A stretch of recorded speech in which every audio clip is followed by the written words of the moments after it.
Hey, what is up, lovelies? It's Lynn, the Gacha Goblin, and today we're going to be talking about the LADS Rite of Passage, or if you want to call it, the hazing period of Love in Deep Space.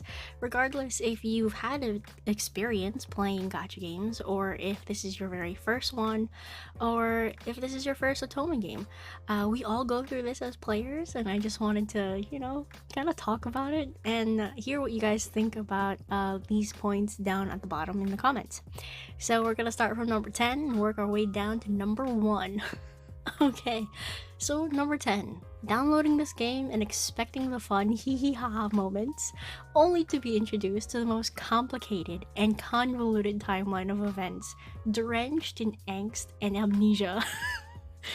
Now, if you know, the amnesia part, because the MC's just forgetting all of her past lives with all of the guys, and it's mildly frustrating, but also makes things entertaining, and it's just one of those very interesting plot points in this game. And number 9, losing your 50-50 for the first time, and realizing that there are no rerun banners. The actual pain that this caused me made me panic and made me want to continue pulling on the banners. Guys, don't do it. Don't do it. Okay, only if you have the money to. Number 8, joining the online community of lovelies just to get the feeling that you're not the only one playing this damn game. Now, if you're anything like me, nobody around me plays Love in Deep Space, so I don't have anybody to like freak out about unless it's online. That's why I started this channel. It's why I wanted to talk to a community that is experiencing the same pain that I am. Anyway, continuing on, number 7. So, losing your mind over the first spicy kindled moment that you pull for. My god, I feel so bad for people who didn't join the game during Misty Invasion because, woo, that was crazy. And I really thought that, what was the other one where we actually get to see a kiss? Intertwined Fates. I thought that was the spiciest that we were ever gonna get, and then freaking Silas came in and Misty Invasion blew my mind. And now there is just like this expectancy that, some memories are going to be spicy, and it's, whew. Anyway. Continuing on with the subject of spiciness, number 6, listening to your first sussy secret times. Now, there are a few secret times that are pretty sussy.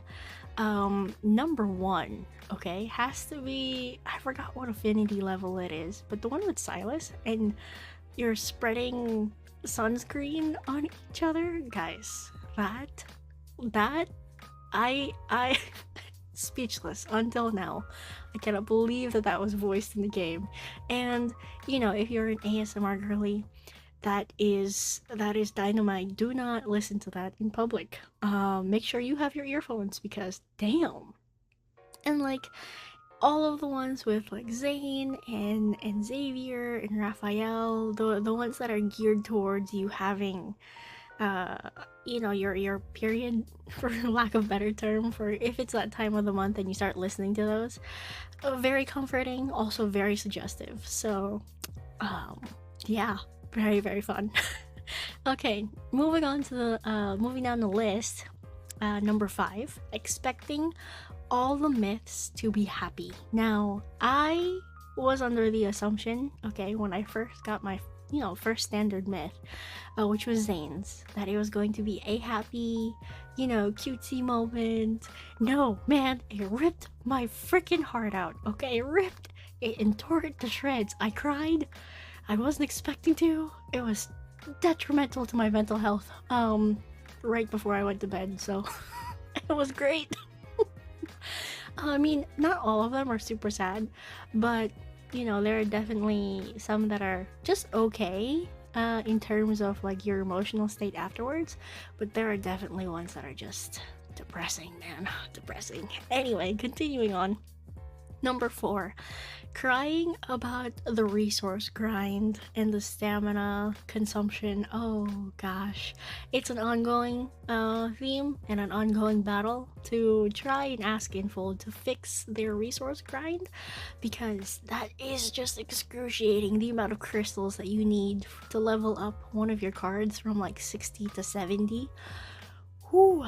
Yeah, yep, that is definitely number 4. Number 3 is experiencing the gacha high. Now this is actually something that we all experienced in the very beginning, because the beginner player experience is so nice.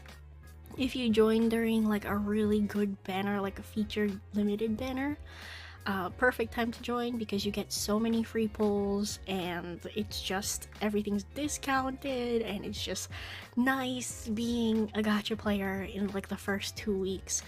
But then after that it just becomes pain, so there's that. And then number 2, joining the game for one love interest and ending up with another. Now this could mean like you joined for, say, Raphael or Xavier or whoever, and then you ended up with Silas, or you ended up with Zane. Just not the intended person. Not everybody necessarily goes through this. Sometimes you kind of like all of them at the same time. But there are definitely, like, you know, some experiences where you get a moment of like, oh my god, this character is so attractive right now. Why are they so attractive?